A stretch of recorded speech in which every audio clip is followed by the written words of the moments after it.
दरम्यान एक मोठी बातमी आपल्यापर्यंत पोहोचते। मुंबईत हॉटेल व्यावसायिकाची लाखोंची फसवणूक झालेली आहे। 95 लाखांची फसवणूक केल्याचा आरोप आहे।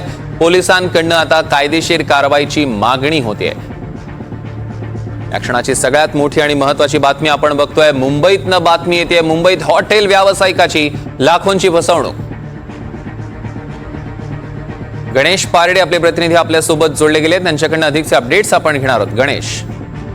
हा सर अनुज धीरेंद्र पावरा हे हॉटेल मालक आहेत। यांनी काही दिवसापूर्वी यांचं सिटी मॉलच्या समोर हे हॉटेल होतं आणि त्या हॉटेल त्यांनी ते दिल्लीला राहायचे, मात्र हे हॉटेल एक संचालक त्यांच्या नावावर केलं होतं आणि त्यांनी हा संपूर्ण हा जो गैरप्रकार आहे हा त्यांनी मुंबईमध्ये दिल्ली ह्या ठिकाणी त्यांचं हे कंपनीचं एक अकाउंट होतं, ते अकाउंट त्यांनी ह्या ठिकाणी ट्रान्सफर केलं मुंबईमध्ये आणि त्यानंतर ते जे डिपॉझिट जे भाडं होतं 95 लाख रुपये, ते भाडं ह्या ठिकाणी त्यांनी एका मित्राच्या साथीने ते भाडं आपल्या अकाउंटमध्ये फिरवलं।